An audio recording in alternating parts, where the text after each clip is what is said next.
Halo Cusamen, selamat datang di podcast School of Life bersama Tius di sini, host dari podcast ini, dan aku berharap kamu boleh menikmati hari ini, boleh seneng, boleh tetap suka cita. I'm very happy to be here, being here for you.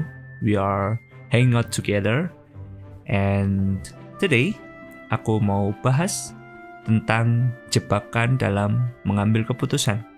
Widih, kenapa sih bro kok kamu ambil tema ini? Iya, gini bro. Aku ambil tema ini karena di episode yang lalu, lebih tepatnya yang berjudul Hal-hal yang mempengaruhi keputusan. Di episode ini banyak banget peminatnya, dan oleh karena itu aku berasumsi kalau aku mengangkat tema ini juga tentang keputusan, siapa tahu juga bakal banyak juga yang tertarik gitu. Oke. Di episode yang ke-40 ini, aku ambil tema ini dari buku yang udah aku baca, yaitu The Science of Intelligent Decision Making, karya Peter Hollins. Jadi, dia itu memberikan banyak banget bahasan tentang decision making, salah satunya adalah jebakan dalam mengambil keputusan. Di sini, ada 4 pembahasan yang bisa kita dengerin satu persatu, yaitu tentang jebakan pertama adalah preferring simplicity, atau lebih bertendensi tentang yang simple-simple aja. Yang kedua adalah relying on contrast, atau menyandarkan, mengandalkan kontras tuh kayak kontradiksi gitu, jadi sangat berbeda banget. Nanti kalau ada contohnya kayak lebih gampang. Aku nggak bisa translate ini ke dalam bahasa Indonesia sih, to be honest. Terus jebakan yang ketiga adalah avoid all loss, atau menghindari kehilangan total. Dan jebakan yang terakhir ada reduce risk, atau mengurangi resiko. Oke, langsung aja aku bahas. Mungkin saat aku bahas ini atau kita bahas ini kamu langsung, ini pernah terjadi sama aku. Ini familiar banget. Bisa jadi tanpa disadari, karena ini emang 4 hal ini adalah kecenderungan kita manusia secara nggak sadar, secara alam bawah sadar, kita tuh punya tendensi ini gitu. Dan yang lebih parah lagi, ada orang-orang yang sengaja mempelajari 4 hal ini supaya kita mempengaruhi kita untuk tujuan mereka tercapai gitu. Contoh paling gampang dalam marketing. Kamu kalau bisa lihat, perhatiin, banyak banget ilmu-ilmu marketing itu yang berdasarkan ilmu psikologi gitu. Dengan tujuan apa? Supaya kita konsumen mau membeli produk mereka dengan lebih banyak. Dan the end-nya itu, atau Hauptziel, tujuan paling atasnya adalah profit. How to make more profit. Itu. Jadi aku mau kasih 4 bahasan ini satu persatu, check it out. Dan supaya ini bisa jadi sesuatu yang mungkin berguna buat kamu. Oke. Yang pertama adalah preferring simplicity, atau pengen lebih yang gampang aja lah gitu. Yang pengen lebih gampang aja, yaitu adalah kecenderungan kita yang mempercayai bahwa sesuatu yang sederhana itu lebih akurat, lebih mudah, atau lebih terkesan transparan. Kita kan suka tuh kalau dijelas, ini kayak gini. Jadi kayak kita ngerasa nggak ada yang disembunyikan gitu. Di sisi lain, sesuatu yang kompleks, sesuatu yang rumit, ribet, itu terkesan mencurigakan gitu. Ribet banget nggak gitu. Kan gitu kita. Sebenarnya ini karena ketidaktahuan kita aja. Itu yang buat kita berpikir yang simple itu lebih bisa dipercaya, dan yang kompleks itu lebih nggak bisa dipercaya. Contohnya adalah saat kita membeli mobil. Saat kita dikasih pertimbangan, ini kalau kita punya uang ya, saat kita dikasih pertimbangan mau beli mobil baru atau bekas. Kalau kita punya uang dalam arti harga mobil 10 juta yang bekas, harga baru 50 juta yang bekas misal. Kita pasti mikir kayak, kalau misalnya beli bekas nanti harus benerin ini, benerin itu. Aku nggak tahu gimana caranya, apalagi kalau orang yang nggak tahu tentang mobil, nggak tahu banyak tentang mobil. Kalau rusak harus ke bengkel, keluar uang lagi, ribet gitu.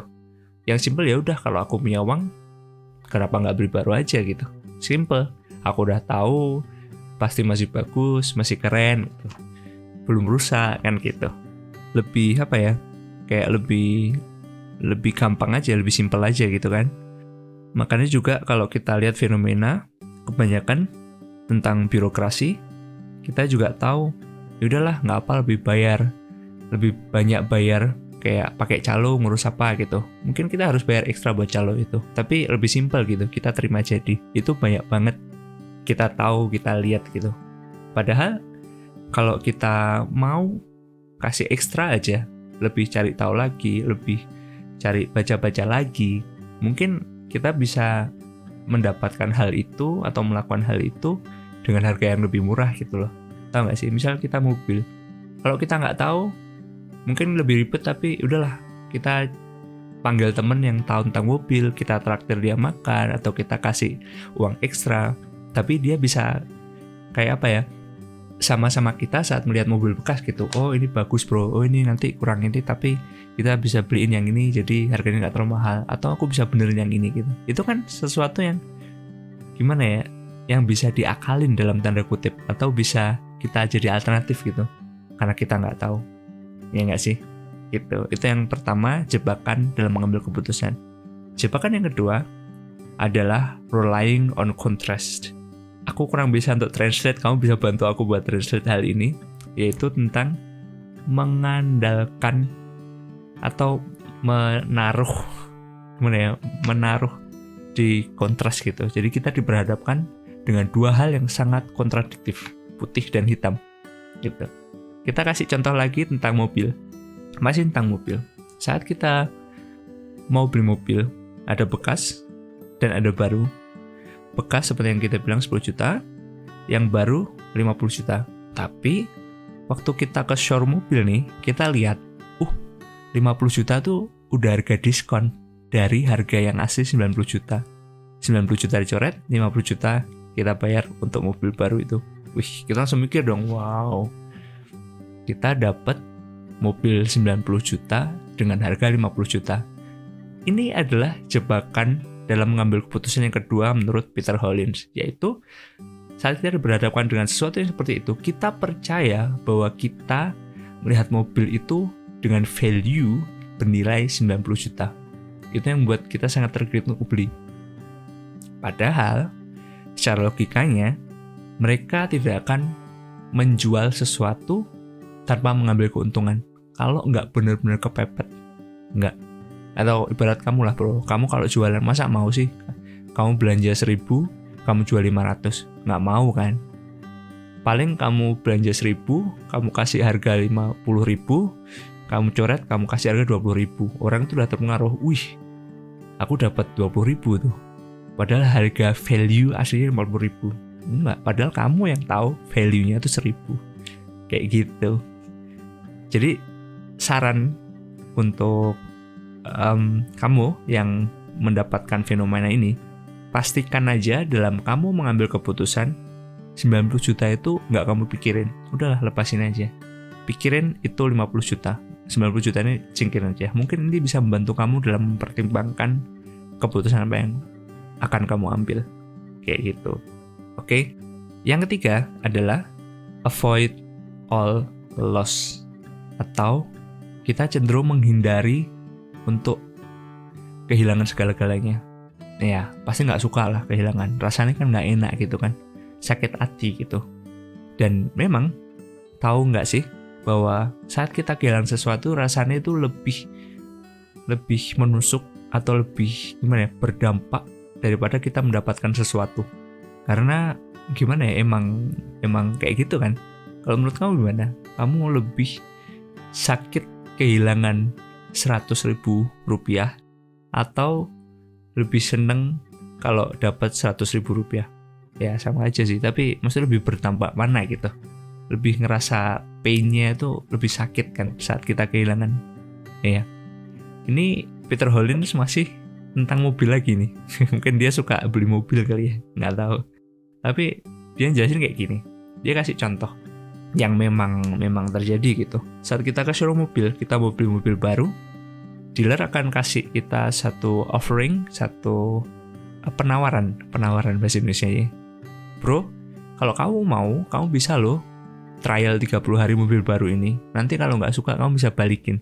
Ya. Ini tuh juga sebenarnya salah satu trik yang dipakai. Kenapa bisa banyak banget kalau kamu Spotify trial seminggu, 2 minggu. Kenapa? Ini karena ini, aku mau jelasin. Karena kita punya kecenderungan untuk menghindari kekalahan atau kehilangan, bukan kekalahan, kehilangan.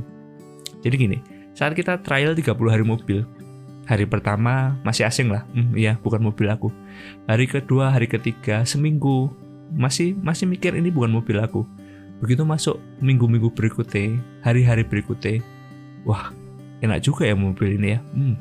Kita mulai terbiasa dengan mobil itu, dan itu membuat kita merasa memiliki mobil itu.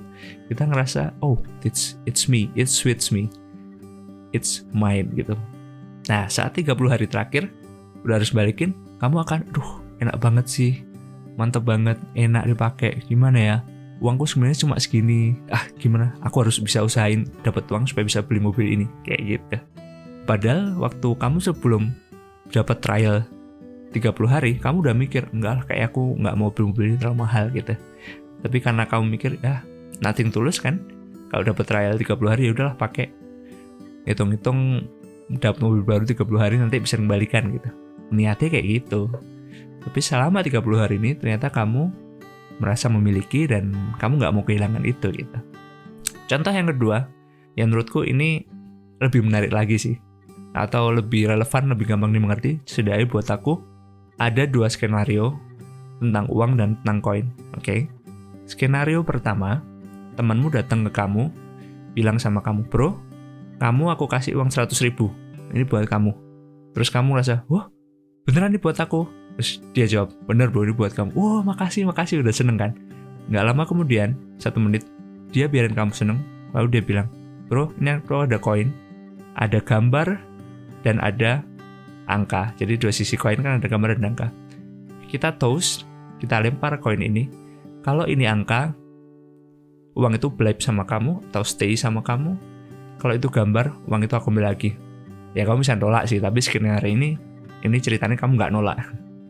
Terus toast, ternyata gambar. Waduh, diambil. Ya udah bro, nih aku ambil uangnya. Cus, bye bye gitu. Sakit nggak sih rasanya? Aduh, kok gambar sih gitu, harusnya kan angka, jadi aku bisa beli ini beli itu gitu. Bandingin dengan skenario kedua, dia datang sama kamu, dia keluarin koin dulu, bro, ini aku ada koin, kita toast. Kalau gambar kamu nggak dapat apa-apa, tapi kalau angka 100.000 ini punya kamu, uang jadi punyamu.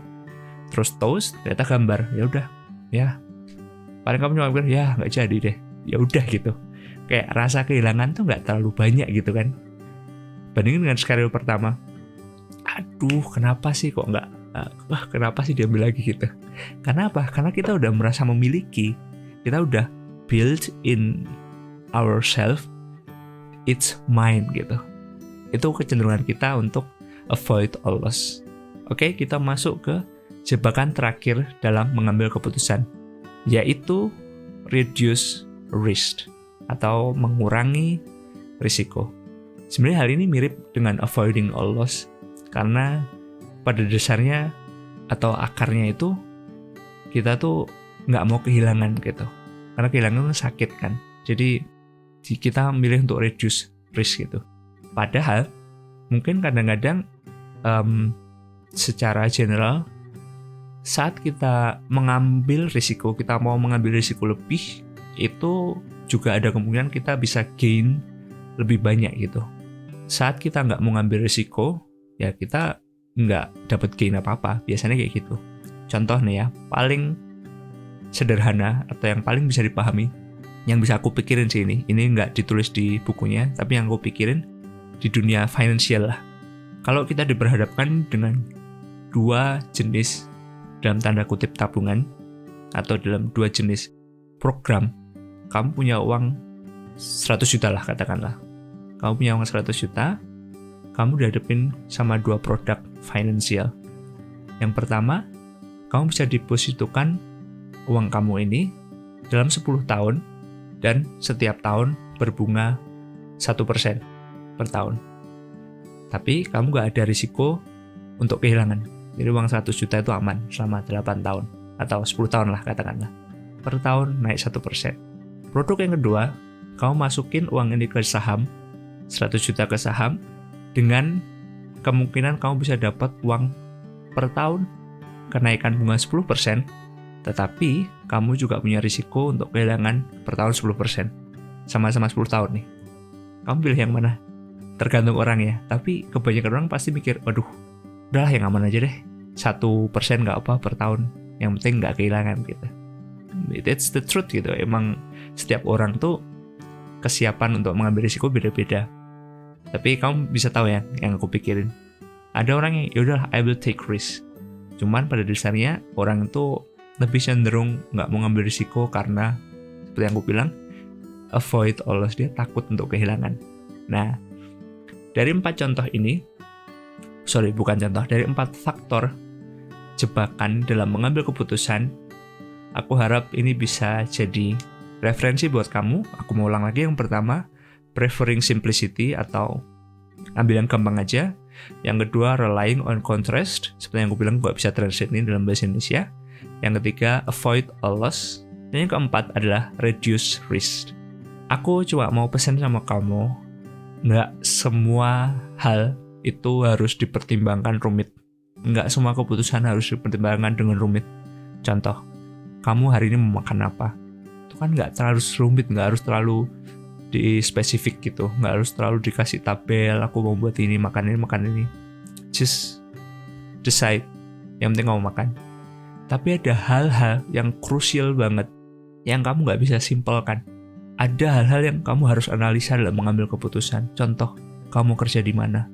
Butuh dipertimbangkan, karena itu menyangkut kamu harus tinggal di mana.